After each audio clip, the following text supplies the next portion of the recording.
on this event series. This is the second event in our series. Our first one was in January, and it was on the SOMAS lands and the Bird Street development. So really happy to have everybody out for our climate change focused one. I'll start with an acknowledgement that we are on the lands of the Wet'suwet'en and Sisseton people, and we recognize climate change as a colonial process, and we recognize that Indigenous people have a lot, perhaps most, to lose within the climate change context, and have also been put in very difficult positions with respect to climate change and economic development. And I just make that point specifically because I know that Ken Watts has articulated that in previous ABTTS related climate change events. And so just recognize the difficult context they're in, and also recognize what they have to lose, and also the leadership that they provide in that space. ABTTS is a local group of concerned citizens, basically. It's been around since, Chris, how long has it been around? 2008. Part of a global network of transition town societies. The mandate of the group is to work together to prepare for climate change and to help the community transition to a zero carbon future. And not just any zero carbon future, but one that is just, equitable, provides for the material needs of the community, supports a thriving community, a diverse community, inclusive community, and hopefully is a better future. We have a few subcommittees. We have our Ocean Friendly Committee. We have a committee that's working on restoration of Dry Creek. We have Site Alberni. We have a whole bunch of different types of people doing different types of work, and we're always looking for more people. If you are interested in getting involved in the Alberni Valley Transition Town Society, there's a sign-up no sign-up sheet, just a sheet at the front. I would love to hear from more people with ideas and energy. This year, with the Alberni Valley Transition Town Society, we have decided to really focus on supporting and complementing the city's official community plan process. So I'm sure many people are aware that the city is undergoing an update to their official community plan, and it's going to have a 20-year timeline, which is why our event series has a 2024 to 2044 sort of outlook. And we're trying to get involved in that space with a series of events that sort of loosely align with some of the issues that concern the OCP. And actually, can we advance? Actually, I can advance there. So, just to highlight a couple of the upcoming events, in March we're focusing on economic futures. We're going to talk about jobs and affordability, and then we have everyday sustainability, sort of a lifestyle, low carbon lifestyle in April. We'll do transportation in May, talking about food insecurity/security in June, and then we'll have a fall series as well. Just to get everybody up to date on what an official community plan is, it's a document that the city will put together to which all future bylaws enacted or works undertaken will need to adhere in that 2024 to 2044 process. It's not a bylaw itself, but it is the vision for the community to which bylaws and decisions need to adhere. And it has to include certain components. It has to include housing planning policies, community greenhouse gas reduction targets, and some other provincially and federally mandated components, but a lot of it is also just up to what the community's vision is.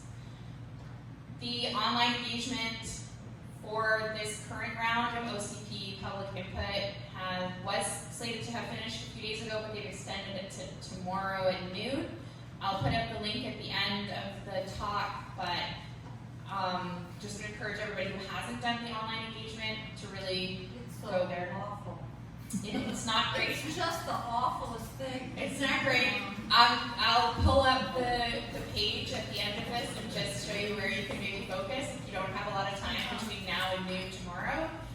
And yeah, so with that, I'm just going to move into today's presentation. I want to acknowledge Chars and Chars Landing and the support that Chars always given ABTTS, and thank you so much for having us here.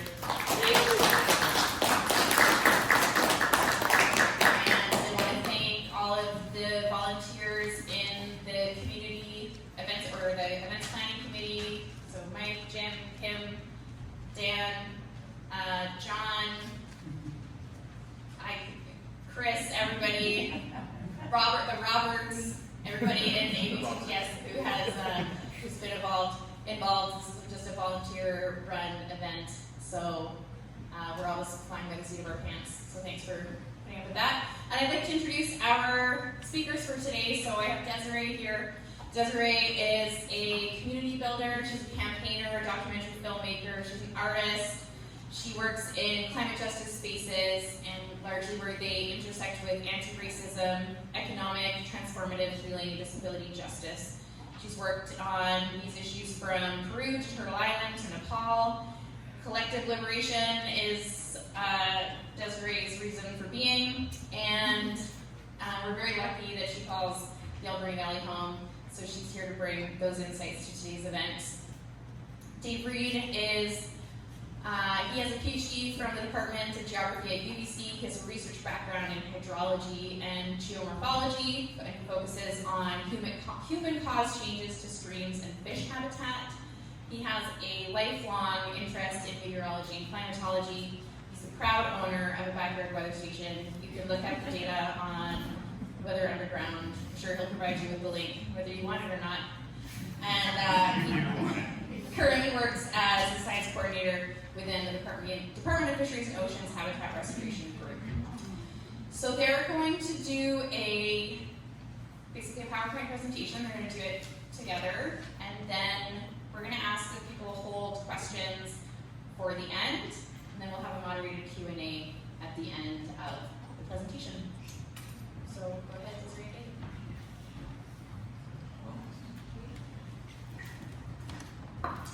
Hi everyone, thanks Leo for the intro. One thing I want to mention, Leo probably hasn't told anyone, she's the actual qualified climate science person here. We're just pretending. She was an instructor of environmental science before moving to Port Alberni. So we're just frauds up here. But with that in mind, we'll both do our best to navigate this complex world. And yeah, grateful to be here today, having the chance to speak to you. So we've got three main objectives here today. The first is really just to review specific climate change projections for the Alberni Valley. So looking at kind of the physical environmental changes and which then trickle into the sort of social, cultural, and economic impacts that stem from those changes. And then we'll also look at getting a better understanding of climate justice and intersectionality.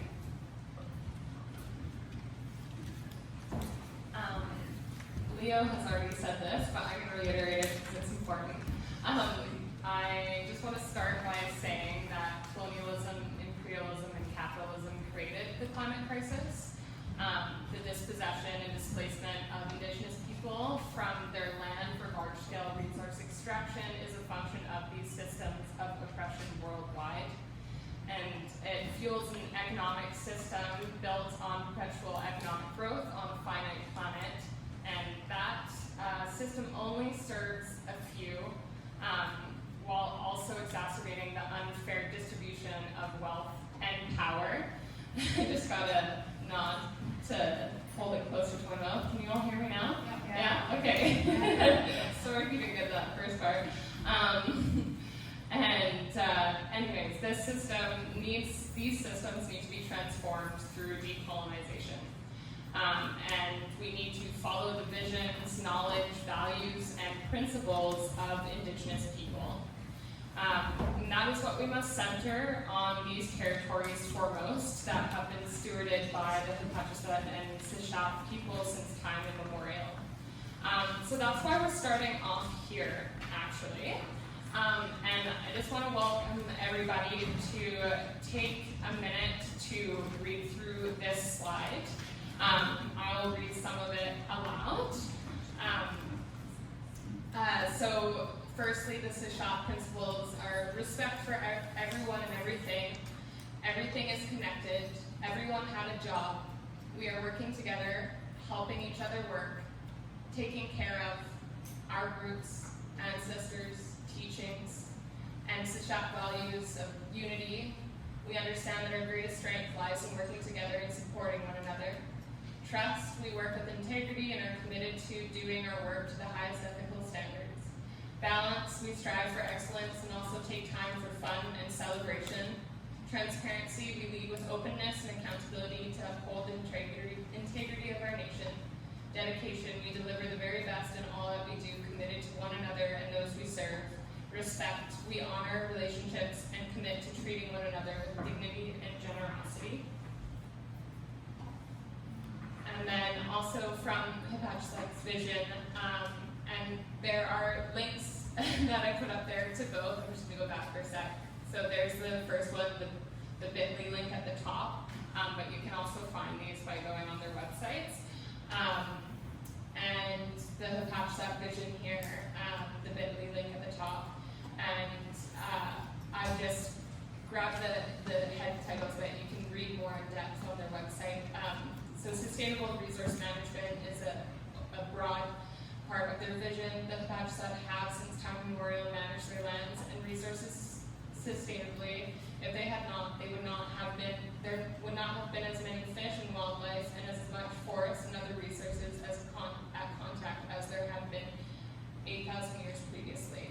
The concept of sustainable resource management is based on the following basic principles: healthy people, adequate health care, strong culture, healthy environment, successful economy, and strong governance system.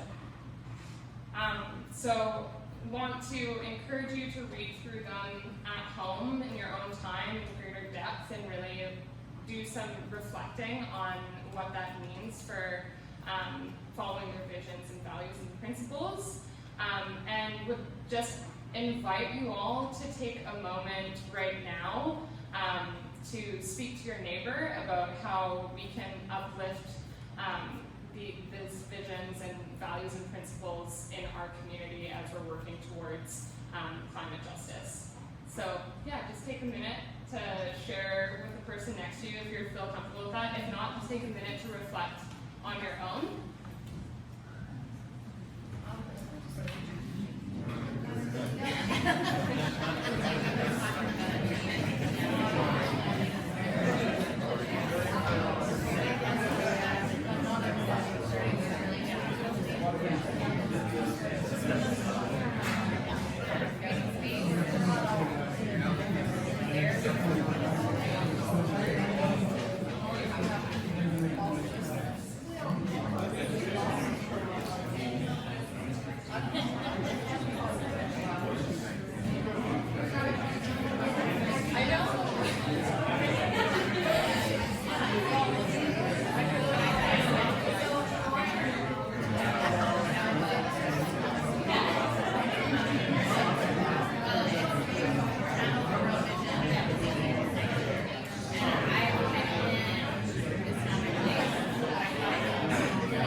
Thank you so much.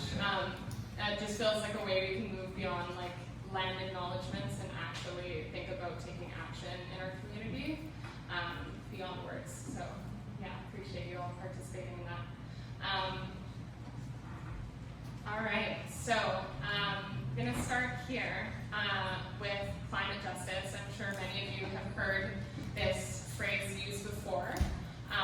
And it is fundamentally about paying attention to how climate change impacts people unequally and disproportionately based on race, socioeconomic status, class, gender, age, disability, sexuality, and other social identities, as well as redressing the resultant injustices in fair and equitable ways.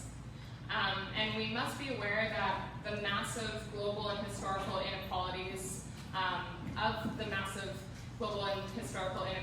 and their continuation in the present, and that they are part of what must be transformed to bring about a just and sustainable society. Particularly, the global north countries are responsible for emitting over 92% of carbon emissions. However, it is the global south which also bears the brunt of economic inequality resulting from exploitative, colonial, and imperial activities that also suffers the most severe consequences of climate change. And I wanted to share just a little bit of a personal story of my coming to the work of climate justice. And that is representative of the photo you see in this picture in a place called Belén in Iquitos, Peru. And as a young person, I was very passionate about human rights and social justice, which brought me to Iquitos, Peru, to learn from local communities and organizations there about challenges they were facing with food security. And Iquitos is on the Amazon River Basin, and so every year the area, the flood zone, the floodplains, will flood for months at a time. But what I became aware of there is that these floods were being intensified and prolonged because of melting glaciers in the Andes due to climate change. And Belén is a community that is situated right on the floodplains, and when the floods came, the community would lose their agricultural land space. When these floods started to intensify, that would mean that they would lose that land base for longer periods of time. And it also intensified a cycle of health issues because of water contamination from things like open sewage and the fact that their community was part of the garbage outflow, which you can see in the image on the screen there. And also there was tremendous housing issues like expedited rot and amidst many other pressures. And like many communities, people who are impoverished, who are impacted by economic inequality, are the folks who usually live in flood zones. And so all of that combined really opened up my worldview to start looking at climate change as a human rights issue, as a social justice issue. And there are many more examples of this around the world. You know, there are many small island nations losing their homelands to rising sea levels. There are intensified disasters like hurricanes and desertification areas of the global south that have been taken over by corporations for things like cash crops. Slide. So intersectionality is something else that we wanted to bring into the room tonight. Kimberly Crenshaw coined the term intersectionality in 1989, and it is a lens through which you can see where power comes and collides, where it interlocks and intersects. So this image here is kind of trying to visualize that for you. And in a time of overlapping crises, it is critical because it helps us understand that systems of oppression do not occur in isolation from one another. So I wanted to ask the question, how does this lens apply to climate justice? And I would invite you again to just take a moment to reflect about that on your own, just after hearing what you heard, or if you feel up to it, you can share that with a neighbor. I'll just let you take a moment to do so.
systems of oppression, global systems of oppression.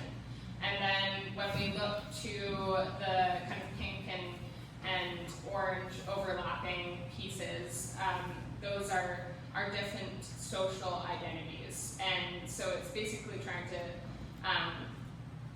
give a visual of how these things interlock and intersect.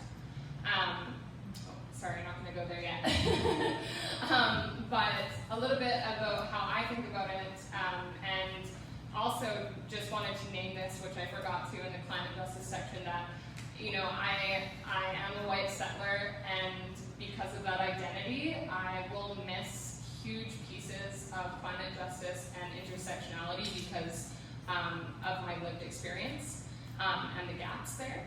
And so a lot of what I'm sharing with you tonight are pieces of work that I'm uplifting from folks who are Indigenous or Black or racialized people, other marginalized people. So I just wanted to name that as well. But to talk a bit more about how this lens applies to climate justice, the climate crisis is not an isolated issue. It intertwines with existing social, economic, and political inequalities, magnifying their impacts on vulnerable populations. And when mapping who is most vulnerable to climate impacts and displacement, it reveals the fault lines between the rich and the poor, between the global north and the global south, between whiteness and Black, Indigenous, and other racialized people. And also another piece to this is that we live in a time of multiple overlapping crises. For example, we have a housing crisis, we have an inequality crisis, we have a racial injustice crisis, we have a drug poisoning crisis, we have a cost of living crisis, we have a climate crisis, all the while witnessing multiple genocides, mass displacement, and ethnic cleansing globally, as is happening in places like Palestine right now. And we must recognize that all these crises are connected at their root to the same global systems of oppression, the pieces there on that blue outer edge. And if we look at it in this lens, it will help us develop effective and equitable solutions that leave no one behind. And also, honestly, I think while it might seem like a little overwhelming at first, I actually, for myself, feel like it has felt less overwhelming, because I can understand that when we are looking towards the future, if we think about systems change, we're actually tackling all of these crises at the same time. And so, adversely, if climate spaces only talk about decarbonization or solutions that try to address a single dimension in isolation from social, cultural, and economic structures which give rise to it, they leave behind people who have more urgent emergencies like putting food on their family's table at night. And that is why frameworks like the just transition is critical to address these multiple overlapping crises and keep interconnectedness at the heart of community building here. So this next slide here, global to local to global. While we examine climate change risks locally throughout this presentation, we will also examine the unequal impacts through the frameworks of decolonization, climate justice, intersectionality, and a just transition. And as Leo already mentioned, the official community plan is being reviewed this year, moving towards implementation. So this is a really critical time to provide feedback, and that what we're hoping is that these frameworks can support the action and solutions which center those who are most at risk in our community. And it is also integral at the same time that we keep international solidarity and justice at the heart of the matter, which is why I like to visualize these models spiraling in and out. That's why it's called global to local to global, because it is great if we can like, constantly think about the impacts that we have globally, with the beginning of this presentation illustrating how the Global South is disproportionately impacted. And yeah, you might have already read this quote, but I'll read it aloud for anyone who can't see. Just transition strategies were first forged by labor unions and environmental justice groups rooted in low-income communities of color who saw the need to phase out the industries that were harming workers, community health, and the planet, and at the same time provide just pathways for workers to transition to other jobs. And there's a really awesome graph here from Climate Justice Alliance, who has done a lot of amazing work around the Just Transition framework. And so this is kind of illustrating moving from an extractive economy, the economy that creates more harm, and to a regenerative economy. Yeah, we can also share these resources at the end of the presentation, but I'm a very visual person, and I love how this actually like shows what the transition looks like and what we're moving away from and what we're moving away to, or moving towards, sorry. And I think it's really beautiful what we're striving to move towards from the leadership that I just mentioned.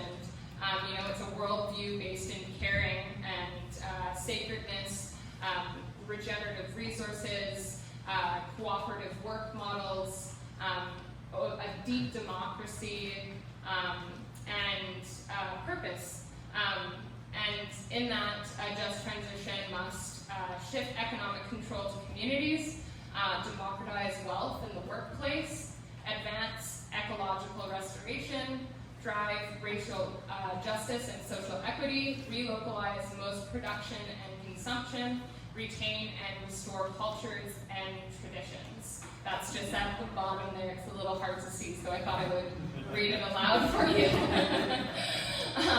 But that's really like, I love this piece at the bottom that is like the values filter, and that's really what I'm hoping like is a big like nugget that we can walk away with tonight, like as we're moving through this official community plan and looking at community building together, we'll have like this shared values filter that we can examine what is being presented to us from the city, and also, as I said, really paying attention to the nation's visions, values, and principles in that, which is a part of all of these pieces, but retaining and restoring cultures and traditions. Okay, I'm going to move on from there. Where are we going next? You! All right. Oh, yeah. Okay, so switching gears a bit, but yeah, thanks Desiree for setting the stage here in this really important way. I think it's really quite critical to contextualize the local, changes we're going to see and have seen here in this broader framework that really considers the connections to other parts of our existence. So I'm going to switch over to talking a bit more about the projected physical and environmental impacts to the Alberni Valley. And just really quickly, I'll talk about a couple of the data sources I'm using. So these are all publicly available, and they're all relatively easy to navigate online, but climatedata.ca, that's probably the best one. It really contains a ton of information about many different variables that are of interest to most people. Climate NA, it gives a different set of variables at a smaller spatial scale, so a really fine resolution, which is helpful for some things. And then there's a lot of regional analyses that have been done looking at specific sub areas of the province. So that's often done by the Pacific Climate Impacts Consortium, which is an organization based out of Victoria. They do great work. And then I'm drawing quite a bit on local studies that have been done, including those for the Alberni Valley, but then also some for our neighboring regional districts, which occasionally have more comprehensive documents than we do. And just as an example, here's just the splash screen for the climatedata.ca page. So it gives you a quick summary of a few metrics there. Now, before I get into things too much, a couple of terms that you've probably come across and that I've come across are probably worth defining here. So these pertain to the specific climate models that are used. So you'll often see like blah, blah, blah, in this RCP 2 point something or other scenario, we expect X change over Y time. So RCP is representative concentration pathway, and it more or less just describes different changes to the kind of energy available on the Earth's surface to warm the planet. Shared socioeconomic pathways, SSP, they sort of look at those RCP values and try to assign some kind of societal direction that might lead to them. So, like, okay, we got a scenario where we all work together and reduce our emissions. We have a scenario where we don't do anything and exploit as many fossil fuels as possible. And those two end members kind of lead to different RCP scenarios. So don't worry about this big brick of text. I actually stole it directly from one of Leo's slides from when she was teaching. But more or less, there's kind of 4 main RCPs, and they, the 2.6, 4.5, 6, that doesn't correspond to the degrees of warming. But more or less, we are overshooting the lowest one, 2.6. I think that one suggests that peak emissions would have happened a few years ago. I think it's safe to say that that's not the case. So we're probably more in the 4.5 or maybe even the 6 category. Yeah, which is what I'm saying here. So low emission scenario, I don't think that's going to happen. I think we've maybe missed the boat on that already, unless we do something drastic. But moderate is more realistic. So this is kind of where I'm focusing on. So when I say Alberni Valley, I mean this general region. This is not a hard boundary that, like the effects are kind of broader than this, but just to constrain this talk, really talking about the city of Port Alberni and the surrounding communities that are, geographically quite similar. Uh-oh. Appropriate. Never seen that before. I'm going to start with some of the most basic variables for which a lot of the modeling happens. So temperature and precipitation, those are the two that really are the foundation of many of the other projections that go on beyond that. So this is actually a photo taken over the Thanksgiving long weekend in 2022, which, as you might have remembered, was an incredibly warm fall. So yeah, it looked like summer, felt like summer. It was in October. And this is where we are now. So this is kind of, the average climate information for one of our Environment Canada managed weather stations at Robertson Creek, which is not that far from the airport, a little bit up closer to Great Central Lake. But, it's dry in the summer, it's warm in the summer, it rains a lot in the winter, you've probably noticed this. And it's important to just have a general sense of where we're at now, because we need to understand that to see what changes, what they really mean in terms of our current experience of the climate that we live in. So a few key variables pulled from that graph. Well, not exactly that graph, because I wanted something that could align better with the future projections. So this is from the Alberni Airport, using one of the more commonly used baseline 30-year periods. Mean annual temperature, 9.4 degrees. Yeah, still pretty warm. We got 15 days above 30 degrees each year, and 78 days below zero, where the temperature falls below zero at some point. This is a plot showing a few different projections going forward of mean annual temperature. And one thing I would note, and this is fairly common across the coast of BC, is that the bulk of the projected warming doesn't really start to ramp up for until a bit later in the century, and that's largely because the Pacific Ocean is a really effective heat sink. So before we warm up a lot, the ocean has to warm up a lot. So what that means is that further east on the continent, the warming happens sooner, and further north, the warming happens sooner. But in a sense, we're I wouldn't say fortunate, but things are a bit delayed. And that's not to say we haven't already seen pretty significant impacts, but the really severe things might take a bit longer to hit us.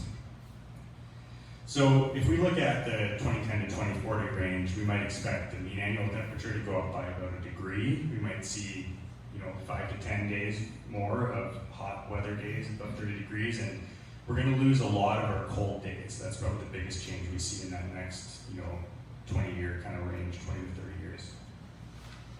Now, if we go to the end of the century, then things really change a lot. So 3-degree change, 2.7 degree change in the annual temperature, quite a few more hot days above 30 degrees, and we lose, in some projections, almost all of our days below freezing. Now, let's kind of focus in on that extreme heat piece a little bit, because that obviously affects us a lot. We've all experienced that in the last few years. It's already pretty hot here. Like in the summer, there's a number of fairly hot days. I don't hear a lot of people complaining about it being too cold in the summer here. So in a typical year, we might have 5 to 15 days, as I mentioned, but that really is going to almost triple by the end of the century. So that's a pretty big change. And it's also worth noticing that the extreme values change a lot more than the average values through time. So as you see again, like later in the century, you have bigger changes, especially at that most kind of worst case scenario projection, the RCP 8.51. The variability around these is just using, I think these are ensembles, or basically groupings of different climate models. So We're pointing at your screen with your finger. You have to have a pointer. why can't you see my screen? I can't use the laser pointer, I think, because the TV thinks it's a remote, and then it turns off when I point the laser around. So I'll use my finger or the mouse. Thank you, Leo. Good to have someone looking out for me. Later in the century, it gets worse.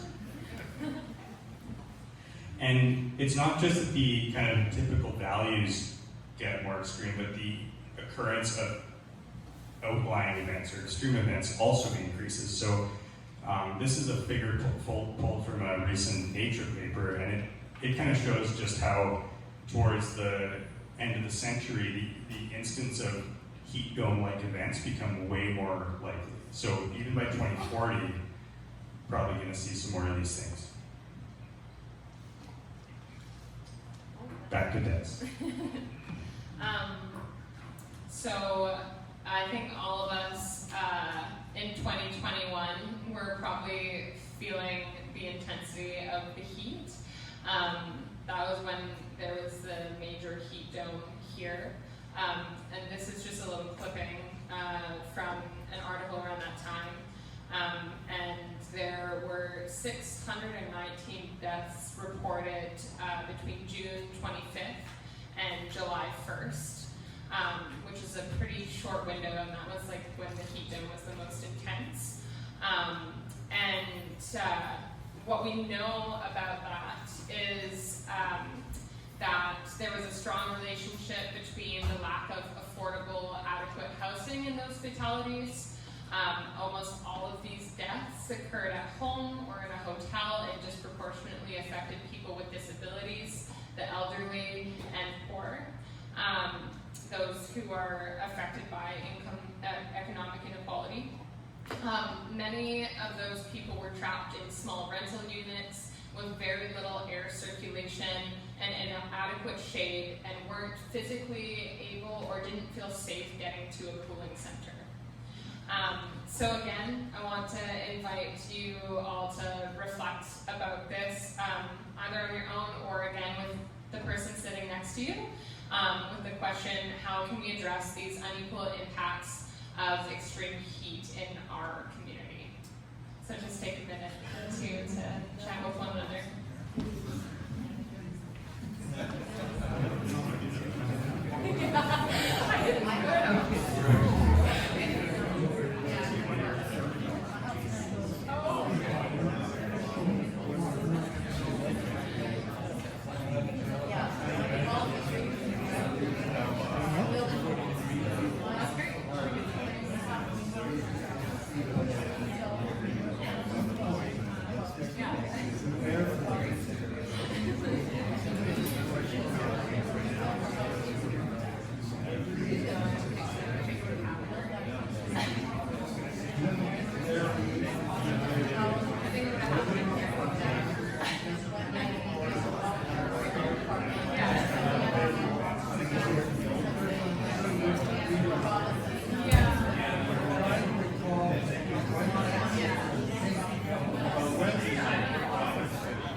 Okay,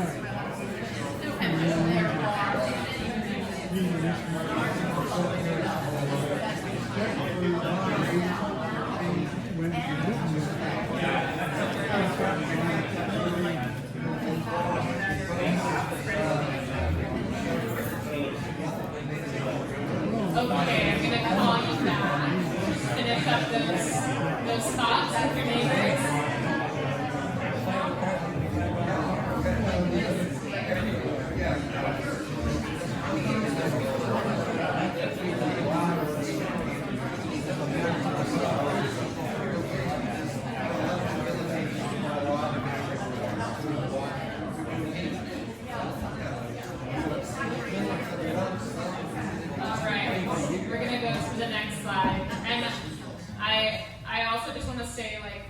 Part of this practice is like to recognize that as a community we hold a lot of collective knowledge, and so yeah, just want to like create that space. as Desiree said, you know, we're not experts, but we're here because we care, and just happy to like create that collective knowledge together. But here are some ideas, anyways. Addressing unequal impacts of extreme heat in our community. So, Alberni Low Energy Housing Society is doing some incredible work in our community, so definitely supporting them. They're aiming to provide good quality and affordable rental housing for low and moderate income individuals and families. You can check them out at their website and find ways to support and get involved there. It'd be amazing to see stronger proactive community outreach to the most at-risk community members, to honor their agency in defining what emergency response and heat action plans should look like to meet a diverse set of needs. And some examples from other communities include accessible public cooling centers, which includes transportation, you know, to and from those centers. As it mentioned in the last slide, some of the most impacted are folks with disabilities and the elderly, and a lot of these people have restrictions when it comes to mobility. And so that piece is really important, not just having a cooling center, but actually ensuring that it's accessible for everybody. Subsidies and or community implementation models to retrofit existing housing for the most at risk. So something we've seen a lot in the last few years is subsidies around heat pumps. And I believe it was, I think it was a local Gulf island that started up like a community, Gabriola, thank you. Gabriola started up a really cool community implementation plan of heat pumps where they were essentially like working together to build a capacity for labor and funding to ensure that more people have access to heat pumps. So that's something like we could take inspiration from. Mutual aid and care circles, which are something that come from the Black Panther movement and civil rights movement, but have been practiced since time immemorial on this planet. The idea is that we keep each other safe, neighbors helping neighbors. And that's something that we also saw a resurgence of at the beginning of the pandemic when a lot of people couldn't get their needs met. Neighborhoods started forming mutual aid contingencies and care circles to say like, hey, you're more vulnerable to COVID, so why don't I go get your groceries for you and bring them to your house? So just things like that, those are things that we could uplift during a heat wave. Yeah, over to you. So the next kind of basic foundational projection piece is precipitation, and I'm just going to rattle through it pretty fast because honestly, things don't change a huge amount, but at least in terms of total precipitation. But again, here we are, pretty wet in the winter, pretty dry in the summer. What's going to happen in the future? Well, we get about 2 meters of rain a year, which seems like a lot, but it's not always enough depending on what time of year you're talking about. We have a lot of very wet days, more than 30, and we have also quite a few dry stretches, so 25-day dry stretches, not that unusual. Now, compared to the temperature plot, precipitation does not change as much over time. It's fairly flat. It increases a tiny bit. And I think by the end of the century, we might see an overall 10% increase. And it's largely concentrated in the winter months. So we might see a couple more very rainy days, and the dry stretches might change a little bit. They might get a bit worse, but not huge by 2040. By the end of the century, things have ramped up quite a bit. We get another 120 millimeters of rain over the course of the year, which in some places like Kamloops, that would be a huge change, but here it's not that huge of a difference. We have a few more wet days and we have a few more consecutive dry days, but this is a bit too simplistic a picture when you're talking about the real meaningful impacts down the road, and we'll get into those in a little bit. Yeah, I already said that. So the other one where we have reasonable projections is sea level rise. So we're a coastal community, we are affected by sea level rise, and we already do experience the odd flooding event during exceptionally high tides. That's a photo of Clutha Marina, I think in 2016 or 2020, I can't remember. So interestingly, since a lot of the sea level rise is related to the thermal expansion of the ocean as it gets warmer, in addition to actually more water actually getting in there, it means again the sea level rise is not evenly distributed around the world. So we are in the west. So this is just from the National Oceanographic and Atmospheric Service in the States. So they're just looking at America, but yeah, the Eastern Pacific is not going to rise as much by 2050 as, for instance, the Gulf Coast. It's already risen about 20 centimeters globally, though, so it's not like this isn't already happening. And by the end of the century, some of the projections here are for a change of about 30 to 40 centimeters of additional sea level rise. And of course, this will continue beyond that. And again, this can be compounded by flooding effects from the SOMAS and surrounding tributaries. So getting a bit more into how changes in precipitation really can affect more meaningful variables in our lives. Let's talk about drought. And this is the Taylor River, just downstream of the rest area on Highway 4 last September. So, I mean, it's like ankle deep, pretty low. So we are getting a little bit wetter overall, but that's not really helping us as much as you would think. So we depend a lot on snowpack for our fresh water supply, and we also live in a place where snow accumulation is really marginal. Like, the mountains get snow, but some years, even now, they get very little snow. So 2015, this year, looking really bad. 2010, pretty bad. Those could become way more common in the future. So that reduced snowpack in combination with warmer summers and increased evaporation from warmer temperatures can lead to much more severe drought conditions. Our summers are also getting slightly drier just from a reduction in precipitation, but that's not as big of a deal because we already don't get that much. So that being said, the Alberni Valley is in a better position than many places, especially on the island because we have large lakes nearby. But the biggest risk is that I don't think we have a really good sense of what contribution snowmelt is making to our freshwater resources.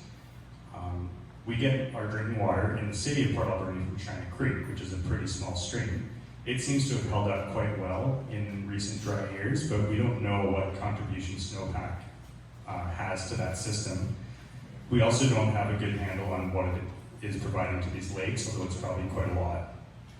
And of course, the drought impacts the local ecology are very significant. We also don't know what future demand looks like for fresh water in the valley as population grows and as potential future industry or agricultural activities expand. Now, conversely, Flooding is another issue here. This is a photo, I think it was from 2006, clicking on 3rd Avenue. That was Dry Creek. That was not so dry that day. So we have a bit more rain in the winter, you know, a little bit more. It's not way more, but if you have more events that are, you know, warm and rainy falling on snowpack, then you get flooding events. These are called rain on snow events. They are really what drive our big floods in Southwest BC. So that, in combination with the general projection of more extreme events overall, so more unpredictability, like the November 2021 atmospheric river, generally paints a picture of worsening flood impacts. Again, if you have elevated sea level plus a severe flood, you get even worse coastal flooding. And there was some analysis done to this effect, I think in 2020, and this is a map showing the kind of Alberni Inlet and Somas estuary. So this is what would be flooded during a typical, you know, 1 in 200 year flood. So it's not typical, it's pretty rare. It's a big flood. But you can see that the city is mostly okay. Along River Road, it's not looking good. A little bit up Kitsukas Creek, not looking good, but the bulk of the population is okay. So in 100 years, when sea level rise is compounded with that, and also projected changes to precipitation and flood regime are factored in, we see a lot of lower 3rd Avenue, we see Somas Mill, we see that area really getting inundated, along with much more of the residential neighborhoods up Kitsukas Creek and beyond River Road. So there is a greater hazard of flooding going forward. Back to Des. So coming back to see this through the human impact, flood exposure and economic inequality. So around the world, people who are most affected by economic inequality and displacement often reside in flood zones or communities, which is what I shared at the beginning of this presentation with what I witnessed in Belen, Iquitos, Peru. And we know that Indigenous, Black, and other racialized communities are disproportionately affected by economic inequality. And like I said, this was the case in Belen, and it is here in our community. And to address this issue, it is critical that we unpack impacts of colonization, racism, and classism in our community. And also reflect on the dehumanization and discrimination of people affected. So I want to just take a moment to reflect on this together. And part of that, before I jump in, I would love, if you want to, you can share this with a neighbor, but you can also just think about this in your own head. But just think about like looking geographically in town, and with what Dave just shared, where the flood zones are, and think about the disparities in wealth in those different geographical areas. So, like I said, you can talk to a neighbor or just take a moment to think about it on your own.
So I just want to name that I moved here a year and a half ago, and I still have so much learning to do about the history of this community. And I also haven't pulled historical urban planning documents from the municipality, but one can visibly see the socioeconomic disparity and inequality in this town. And for example, this image here on the screen is where a big majority of the unhoused community members and those most impacted by economic inequality live. They're right in the flood zone. They're also most closely situated to the mills, which can also mean more pollution. That is an example of environmental racism. And it's also the working class and the poor. They're closer to the mills. And it's also important to look at where the reserves have been placed, especially Thatchesat is really at risk when it comes to flooding. We all, I think at this point, know about the reserve system, and it is important to acknowledge where reserves have been placed across so-called Canada in that regard. And whereas on the other side, settlers who had more privilege, some of which who were the CEOs of the big forestry companies, had their houses on higher grounds. So that's what I mean when thinking about that. Like, even if one just walks or drives through the community, it's very clear that you can see that. And that's there's similarities to redlining in the States, which is basically folks who are Black or Indigenous or other racialized people or other marginalized people would actually be refused mortgages for houses in the more privileged parts of communities. And there's similar things that have happened here as well. So just want to hold that. And also, with that in mind, one of the solutions that is being talked about globally is something called reparations, climate and colonial reparations. And reparations are generally understood as an effort to redress significant societal harm through acknowledgement of wrongdoing and through in-kind and monetary means. So reparatory justice and also entails acceptance of responsibility, followed by undertaking measures that seek to address and repair societal injustices and widespread harms. Applied to climate change, reparations would entail identifying those entities, both countries and private corporations, whose greenhouse gas emissions have contributed the most to climate change, and then advocating for them to pay their fair share and contribute to global initiatives like the Loss and Damage Fund. So it can be applied to a local level, and it can also be applied to a global level, and it is also something to consider with our own privilege. There's even community reparations, where if, looking at your identity, you're somebody with more privilege, so you've had class mobility, you've been able to make a higher income, then the idea would be you would give part of your income to be redistributed to people who have been impoverished and most affected by economic inequality.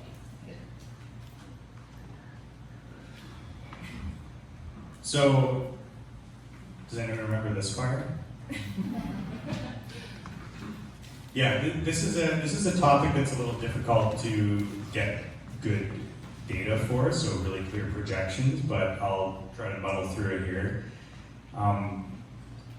We've obviously seen some pretty bad fire years in the last few years, so this is a nice graph showing, back to 1920. We've had a few bad years, but really 2017, 2018, 2021, and 2023 isn't even on this, but it would be off the graph, almost double what's there now. So we are having some pretty big impacts from fire, and these have been fairly clearly linked to the climate warming we've had to date. Now, we've also had a lot of fire starts here. So this is pulled from a wildfire protection plan update from the ACRD. So these little red dots show the location of where fires were started over the last 25 years. So it's not that we don't have the potential for fires here, we definitely do. It just, they don't always take off, but sometimes they do. So Dog Mountain, that was 2015, that burnt up. You've probably seen the old fire scar along Highway 4 at the west end of Stroke Lake. And of course, this past summer, we've obviously had some very personal experiences with wildfire. So we are in a community which I think is quite vulnerable to severe fire, and the island, in my view, is probably the next frontier of bad fires. And it's not just climate change that leads to severe forest fires, so we also have a history of managing our forests in such a way that they are extremely flammable. So we've really done a good job of removing all the deciduous trees from our forests, and we create these very dense monocultural stands. In the right conditions, these just burn out really well. So we also live in a place where when it gets hot and sunny, it also gets windy. So that's not a good combination for fire risk, and it is something to be aware of. So I think that we do have the potential here for a hot and sunny, windy day to turn into a very smoky day quickly. We also have a lot of people living in what is called the wildfire interface zone. So that's really the kind of suburban, semi-rural, forested areas, which they're really beautiful, nice places to live, but they come with a significantly increased hazard of harm from wildfires. So all of these things are likely going to, the hazard's going to increase going forward, but it's not just climate change, it's also how we manage our forests and the care we take in starting fires or not starting fires. This obviously has a bunch of implications, which I probably don't need to remind you of, but of course, our transportation infrastructure is pretty vulnerable to fire. We have one highway in and out of town. Residential infrastructure, obviously houses burn up pretty well too, and we do get smoked out periodically. So all these things are likely going to get a bit worse going forward, but it's not exactly clear how or when that will pan out. To me, wildfire smoke impacts human health, but it disproportionately impacts racialized people and people affected by economic inequality. That includes, as you can see on the slide here, inadequate and inaccessible access to healthcare facilities because of systemic racism and oppression, segregated housing patterns across most cities in North America, which I was just referring to here. These communities often reside in areas that are close to pollution-generating sources and factories. In turn, there are often existing health issues in the respiratory system that make folks more vulnerable to these impacts. And inadequate infrastructure, fewer options for evacuation or shelter during wildfires. And I have this question here, and I'm just going to move us along just because of time, but it is something you can think about on your own and again, talk about with your fellow community members, which is how do we rectify this injustice, ensure that mitigation and emergency measures are accessible to everyone. And one thing I just wanted to add to the second point was that wildfire smoke moves.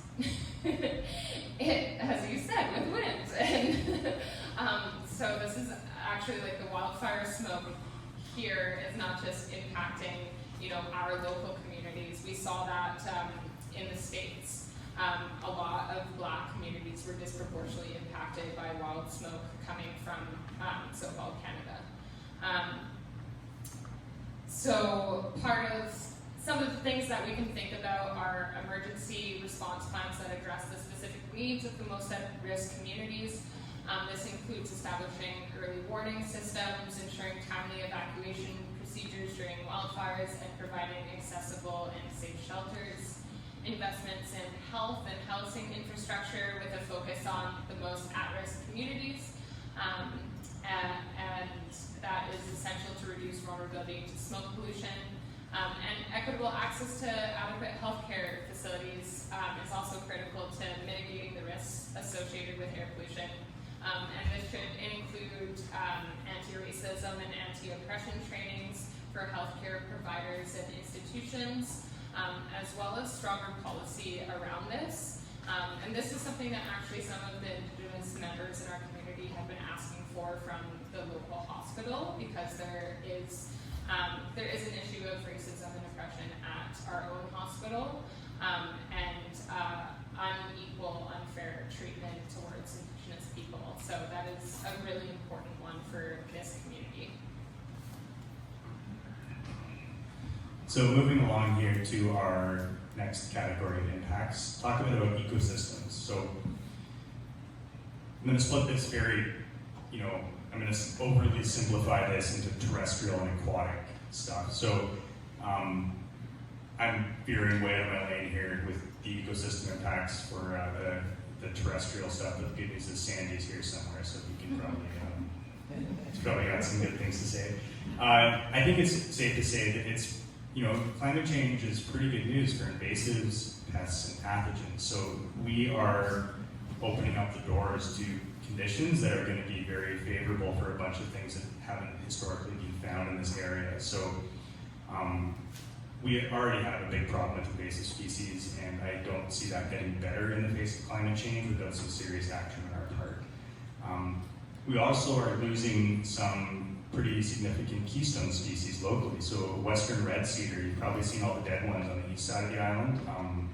They're fairly sensitive to drought and to high temperatures, and they are not doing well in some parts of our neck of the woods. So I haven't seen a whole bunch of dying ones around here, but I wouldn't be surprised if we're kind of the next frontier of red cedar mortality. I might be wrong though. Yeah. In the world of the aquatic environment, again, invasive species are going to have a great time. So we have lots of koi and carp in Sprout Lake. Same with bullfrogs. They're doing great. But many of the native species are going to be suffering. So this is a photo of Gracie Creek, which drains into Sterling Arm and Sprout Lake. So not much going on in there. It's a little tiny puddle. It did have a bunch of, coho fry in it, though. So we can't not talk about salmon. Generally, things are, the salmon runs in the Alberni Inlet have been more resilient than I think a lot of people expected, partly because we have these big lakes, which also have a certain amount of capacity for flow regulation, so you can control the river flow a little bit, and this is definitely helping us. But the Somas River is really warm in the summer, and what this does is it pretty much stops many salmon from migrating up the stream until temperatures cool. These fish hang out in the inlet, and sadly, the inlet is not that great of a place to hang out because it has a very low dissolved oxygen, which fish need to basically breathe. So these fish get stuck kind of between a rock and a hard place, and this has led to big mass mortality events in the past. So it's reasonable to expect that this problem could get worse going forward as the river warms, as we have more days of warm water. The fish are going to more likely be holding in the inlet and potentially experiencing a lot of mortality.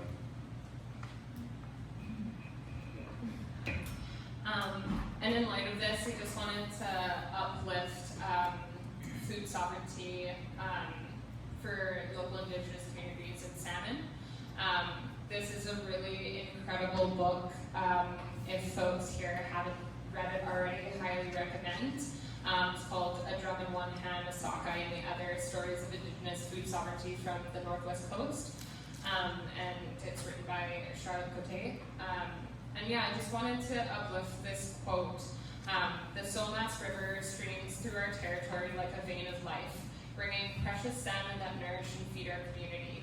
Salmon is at the heart of our stories and experiences. It is the foundation of our culture and has remained an important nutritional food in our diets.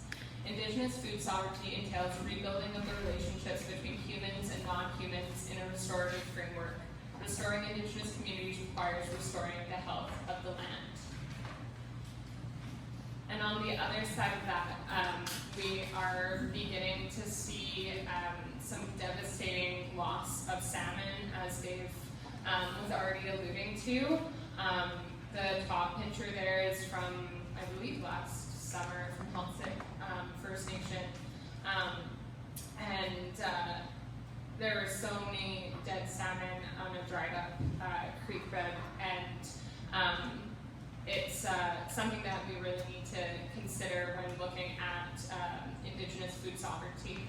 And with the quote that I just read in mind, and how much that species has been a lifeblood for Indigenous people on the coast for millennia. And this was another piece from the book that I wanted to uplift. Approximately 400 million people worldwide face the most serious food insecurity because of the incessant impact of settler colonialism. Changing environments, climate change, environmental contamination, and degradation all impact Indigenous food security.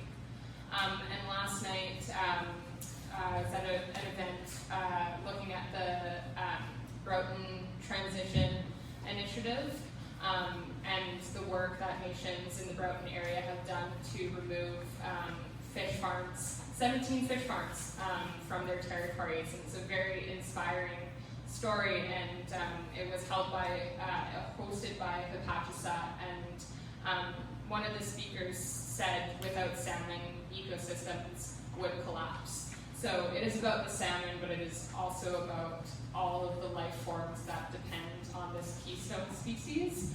And there is an abundance more of that in that book, so again, highly would recommend picking it up for a more local context there. So keeping on the food security theme, looking a bit at local food production and access to food, we can make a few guesses as to how a changing climate will affect us.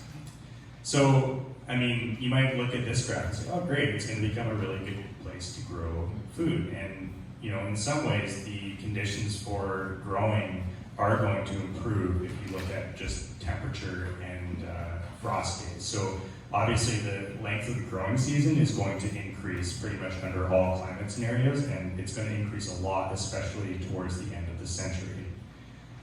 The number of frost days, or days where the temperature falls below zero, is also going to drop quite a bit, and already has dropped quite a bit. So on the whole, you get a longer growing season.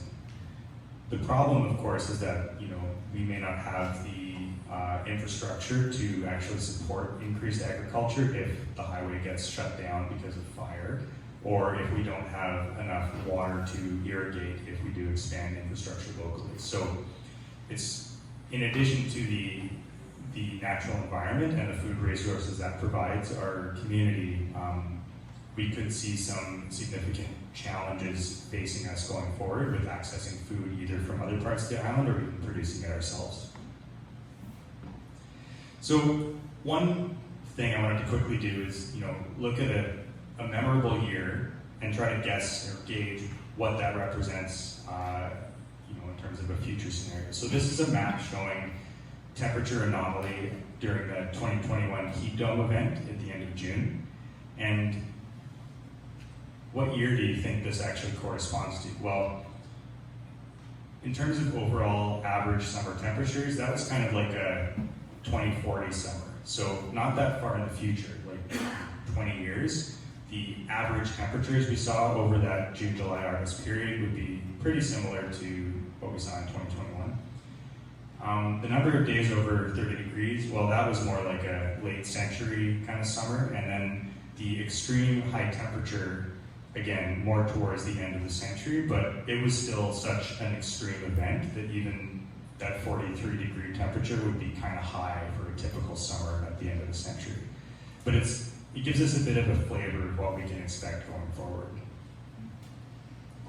Now back to Des. Almost done here. Yeah. So just before we move to the Q&A, I wanted to bring this piece into the mix as it relates to a just transition and the different frameworks that we've talked about in regards to decolonization, climate justice, intersectionality. So green colonialism is really important to understand. It occurs when the global north achieves a high standard of living by exploiting the health, labor, and land of the global south. And in settler colonial states, they can maintain the same practices of dispossession and exploitation and reproduce injustices and deepen socioeconomic exclusion. So something to be mindful of when we're talking about transitioning is that even in the transition to renewable energies happening mainly in the global north right now, it can include the extraction of rare earth metals for manufacturing things like solar panels and wind turbines. And we're seeing that in a really stark way in Congo right now. And in other places like Bolivia and Chile and Morocco. And there is mass environmental destruction and workers' exploitation that continues. So essentially the same global energy intensive production and consumption patterns are maintained, as well as the same political, economic, and social structures that generate inequality, impoverishment, and dispossession. So that is what is meant by the term green colonialism. And we go back to the beginning of where we started, which is that solutions need to be just. We are going to transition, that's not a question, but there is a question of whether they will be just or not, and currently there's a lot of examples of how they are not. And that includes even things like here, where there's the appropriation of lands and resources for supposedly environmental ends.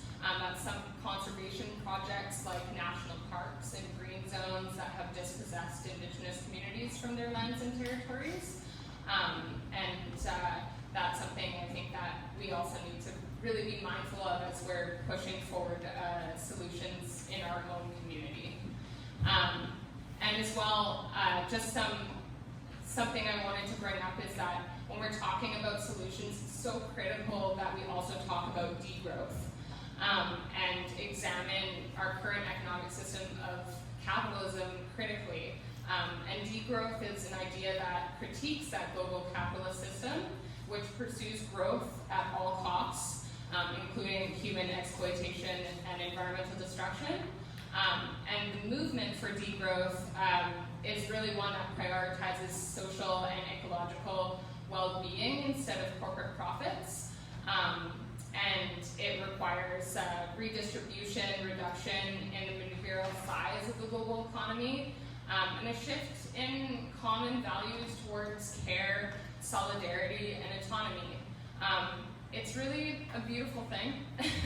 And so I just wanted to ground us in that as we're starting to close out. And hopefully that will also help us look at some false or inequitable solutions that are being presented to us locally, some of which I've included up on the screen here, and I'm not going to dive too deep into it because of time, but I'm happy to talk more about those false or inequitable solutions. And also just wanted to finish on this piece here. As we have all been witnessing for the past months, there's a horrific genocide unfolding in Palestine. And Gustavo Petro, the president of Colombia, warned that Gaza is a blueprint for the rapidly approaching world of climate chaos and global north imposed eco-fascism. And it's really important to see the similarities of genocide and dispossession across Turtle Island, so-called North America, to Palestine. They have the same goals of domination, extraction, and profit at the expense of people in the planet. And there are so many examples of green colonialism and climate injustice in Palestine, whether that be from the displacement and denial of access to lands and livelihoods and water resources. The vast majority of 2.3 million Palestinians in the besieged and occupied Gaza Strip are refugees ethnically cleansed from their homes and denied the right to return. They have controlled their water resources, this has been something that has been going on for 75 years. And so I have been holding this closely in my heart, and I think that struggling for climate justice means calling for an end to settler colonial states that oppress indigenous people around the world, and upholding human rights for all. and this is especially important in places like Palestine. We can't ignore that militarism also fuels the climate crisis and simultaneously poisons the land and water, abusing trillions of taxpayer dollars to do so. So I believe it's our responsibility to stand with impacted and frontline communities as they resist genocide, settler colonialism, and imperialism. Palestinian liberation movements and indigenous liberation movements around the world are leading the way, and we need to add our voices to the millions of workers and people around the world to demand freedom for Palestine, which, as it says on the screen here, is a call for freedom everywhere. And lastly, I just wanted to leave you with this quote. Every injustice is interconnected. Keep drawing the lines. At first it will overwhelm to see how much our struggles have been designed to uphold empire, but then it will be clear how sacredly bound we are to one another's liberation, and that truth will move us to rise together.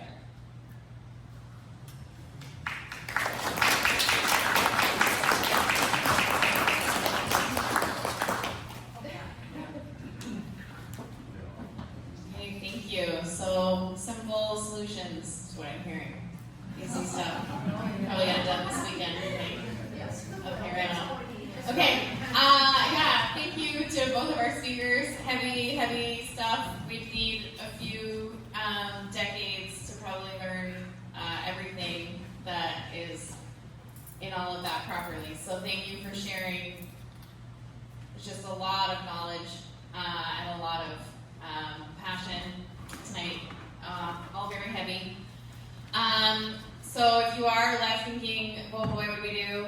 I don't know, but just a couple easy things. Not easy at all, the first one, but just when it comes to solutions, especially in our community, just when we can think about the different lens that we can use, you know, do we want to promote electrical EVs for everybody, or do we want to electrify mass public transit? What is going to produce the most equitable solution? How do you achieve the same carbon reductions but also uplift most people at the same time? Secondly, engage with the OCP process. Let's connect pa.ca/OCP. You have less than 24 hours to go and put your voice and have it heard in this first round of engagement. And then please do promote future ABTTS events. Can you go to the next slide, Dave? Oh, yeah, this one. We're having one in March. We're going to talk about economic futures. So that the economy is a big part of, obviously, the OCP process. What do we want our economic future to look like? Do we want to have a bunch of big box stores? Do we want to have all of our shopping be online? Do we want all of the money that we spend to leave the community and enrich people who are already rich, or do we want to support local businesses here? Do we want to build cooperative manufacturing? Do we want to what kind of economy do we want to have? So we've got a couple of speakers who are going to be attending virtually, but they're really going to be amazing speakers. We've got Alberni Del Bianco. He's from the BC Co-op Association, so he's going to be talking about a cooperative economy. There are lots of really great examples of cooperative economies in BC and around the world, and so he's going to pitch, how can we realize the profits in this community with consumers and with workers. And then we've also got Dr. Cliff Atleo. Dr. Atleo is new channel. He is from Howsit, and he is now a professor at Simon Fraser University, and he works on reconciliation in the economy and indigenous economics, and he's going to be joining us. So it's going to be a really interesting, wide-ranging discussion that hopefully allows us to imagine an economic future for Port Alberni that's really exciting and not just a bunch of dollar stores. Yes, okay. With that in mind, so please do turn out to that event. I'll also be there speaking, but not quite as interestingly as the other two speakers. Okay, and I think that's it. That's it. We'll open up the mic. We have a mic here for Q&A. So I'll ask you, if you do have a question, to be succinct and to keep it to a question. Can you go to that sort of last page where you had things that looked green but weren't, and maybe explain them a bit better? Yeah. Okay. Yeah, right, that's what I was interested in, because. In your opinion, I would have to, that, in your opinion, some of these are not green.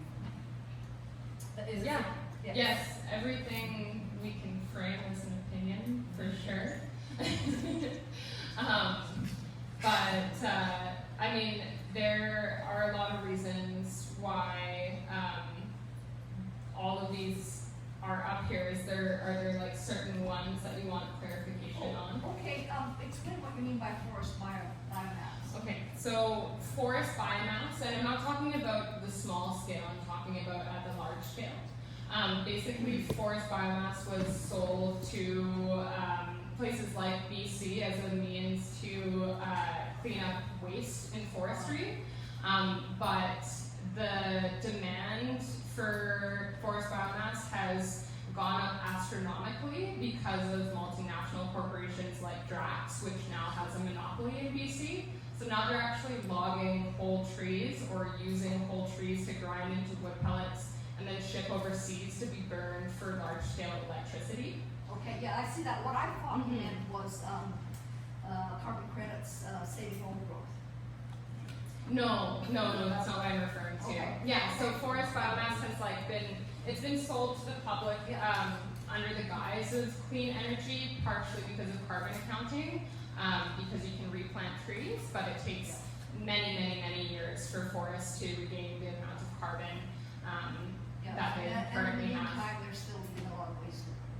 Oh, tons of waste in the woods, yeah, you can It's a see it matter in of stockpiles. economics, of course. Yes, of course, and that's kind of why we're trying to view it all through that lens. So that's an example of that. And there's a lot here, which I don't know if I have time to go through every single one. But if there's any other questions you had specifically around that piece.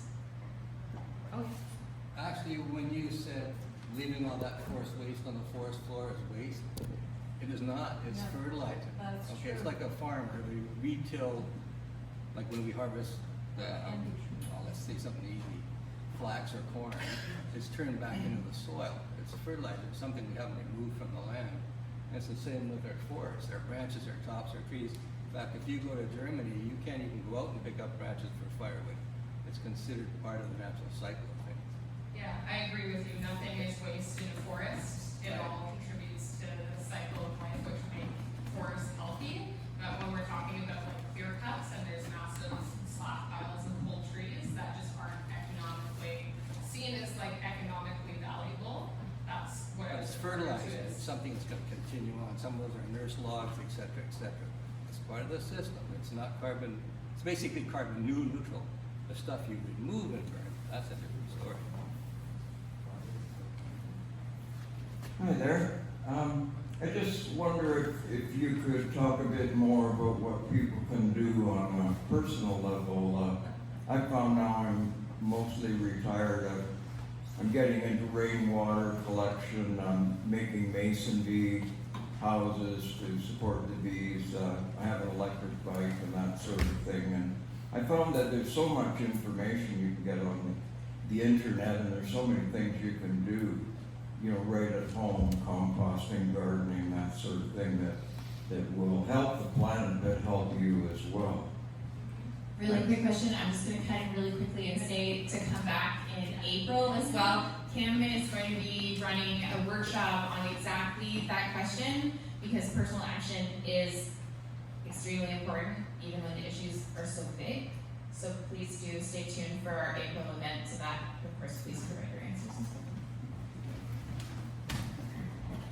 That's a great question. I think there's a lot of information floating around out there, and it's not always easy to hone in on exactly what the right thing to do is. So I can provide a couple of suggestions. I think one of them is, well, engage in this OCP process. I think that's a great opportunity to use your own voice to help direct where the city's going with their own climate change mitigation, adaptation, planning, you name it. And then also, you can engage with other levels of government as well. I think it's worth notifying or letting your MPs and LAs know that this is an issue that's important to you and you want to see policies reflect those values.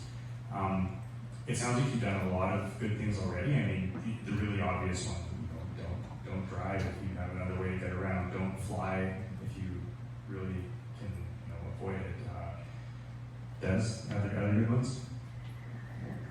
I mean, I think those are all good examples. I'll just bring back the idea of degrowth and that we actually need to not continue to grow our economy, but scale it back. And so ways to build out initiatives for that locally, whether that be clothing swaps, so you don't have to buy new clothes, for example. Things like that participate in a degrowth economy, I think are great things to participate on an individual level. And yes, advocacy I think is also really important. We know that the wider the public pressure is, the more the public will have a voice.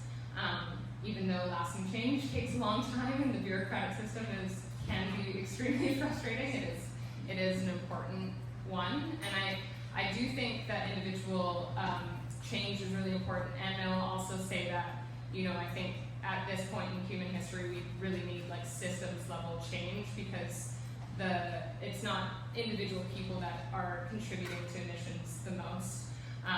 It is big corporations and government. And yes, we have a part to play in terms of our consumption. But I just wanted to share that. I'll also just say that one of the important things that every single person in Port Alberni can do tomorrow is to boycott Amazon. Boycott Amazon, support local, resist technological driven consumerism, grab a sticker on your way out, put it on your neighbor's car. Question for Dave. Okay, one of the things that always interests me on climate change is British Columbia, and of course our Canadian Shield has got what we call permafrost. And the temperatures that you're showing as escalating would obviously get rid of a lot of our permafrost. And the carbon that's contained in that permafrost definitely must affect our climate, right? How about the people that live there? Exactly. Yeah, so this falls into one of these broad categories of tipping point factors, where you get these sort of positive feedback loops where as emissions get worse, they create conditions that make emissions even worse. So yeah, I think that one's well recognized. It's not just carbon, it's methane. That's a really big one. So a lot of methane is trapped, and that's a much more severe greenhouse gas than carbon. So my general understanding, which is admittedly quite limited, of the permafrost impacts is that things are going worse than we expected, and the negative things are happening faster than we expected. So I think it's also referred to as a carbon bomb in a way, because of how rapidly it quickly escalated. I don't know if that answers your question, but yeah. No, I guess. I just noticed that because when we were firefighting in the old days, we would use the permafrost. Our cats would walk on it. Now I know this north of Prince George. You go off the road, my D8 cat will sink right to the roof. And the north is where the change is happening fastest too. So it's really very dramatic up there. Maybe I could speak to that because I'm Inuit, and my family comes from the southern Labrador, but I also have family in the north of Labrador. And when I was home, I live in Newfoundland in the summer. When I was home this year, the quality of living and their future right now is at risk. We are so insulated here for the reasons that you outlined. We don't see those kinds of impacts. The impact in the north is almost unimaginable. It's not just that the permafrost, all structures in the north are built on the permafrost. Everything, roads, houses, Trees. hospitals, everything, and it's all collapsing. It's all collapsing. So it's what I was going to say about this is that the one thing that I didn't see in your presentation that I think was a glaring omission, where's the environment? Maybe this is a topic for another time, but the environment needs to be at this table. People are at this table, but the environment also should have it should have its own place. Because if we're protecting ourselves, how can we protect ourselves and not have the environment at the table? Do you want to be a little more specific about what that would look like? I haven't really flushed it out, but it just seems to me that when you come, or I guess I thought when I came, that we were going to have some idea of what we can personally do in our lives to enhance our environments, to keep them from going down this path. And I just think, yes, corporations need, you know, it's such a broad stroke, right? But you can't talk about what's happening with people without talking about what we can do to save our environment. So I guess that's it, yeah. Yeah, thank you for that. And I think that's very interconnected to everything. Yeah. You know, it comes, you know, which is about what Des is saying. You gotta solve the drug crisis to save the environment. You gotta solve the housing crisis. And so, yeah, I just invite you to keep coming back to the events. We're gonna talk about personal responsibility, all that kind of stuff. We're just kind of laying the framework today. And the OCP is wide-ranging in all of those areas as well. So we'll try to kind of mirror that, but also feel free to answer that. Yeah, I definitely I take your point. It's hard to even describe the realm of topics that climate change touches. Like the climate affects everything. So Yes. it's really difficult to Yes. draw a line. About this is what we should discuss. This is what we should not discuss. But of course, yeah, the environment beyond humans is obviously critically affected by this. And I think some of the points we brought up about actions that can be taken, applied to that benefit as well.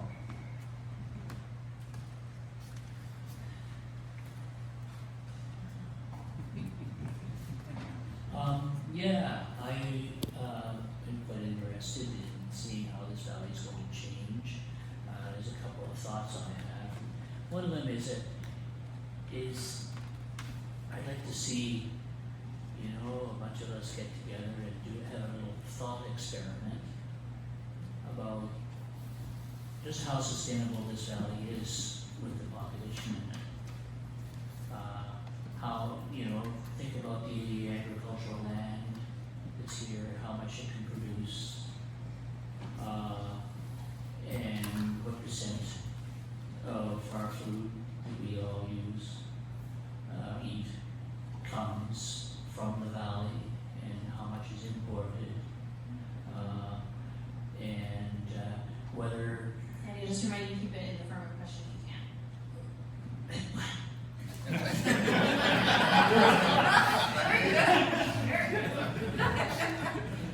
Speak up. Just in the form of a question if you can for the panel to answer. Oh, you need a question. Okay, so how sustainable is the food production in the Alberni Valley? So now Leo has to answer that one. That's what you guys want. I think you need to define sustainable.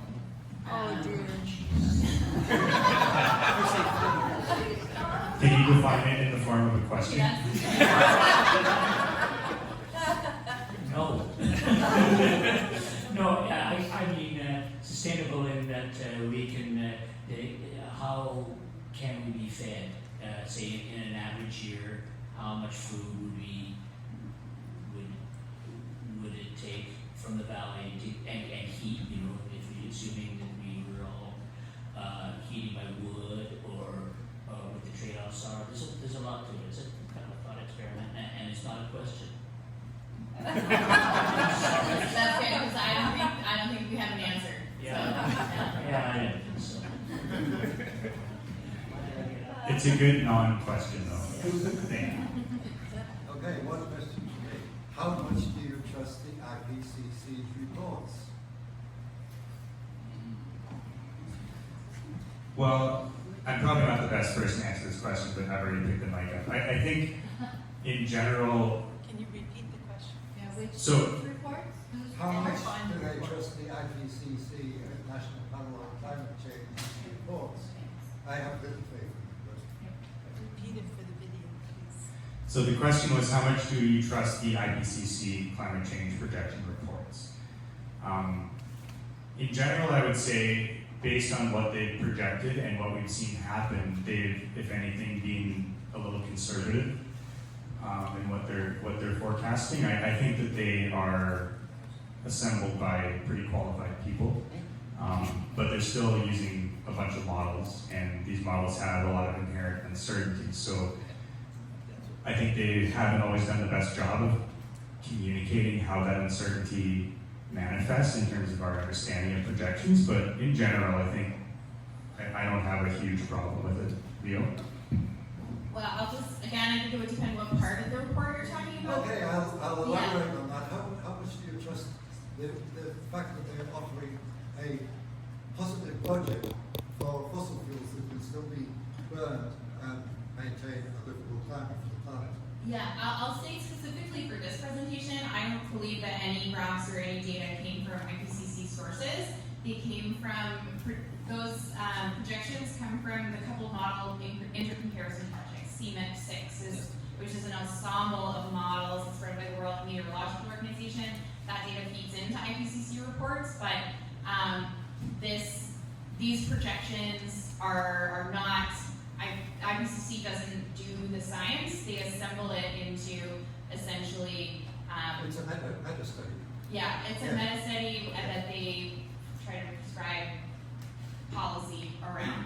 So the science is separate from the IPCC in, at least with respect to the kinds of information that was presented today. So with respect to these projections, the question would be, how much do you trust the coupled model intercomparison project, which is which comes down to how much you trust in individual models, of which there are dozens and dozens that go into those projections. And all of the ranges that you see in the projections correspond to the different outputs of the different models, so uncertainty is built right into them. So I understood the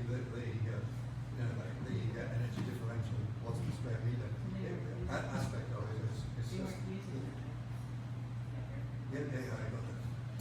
I got that.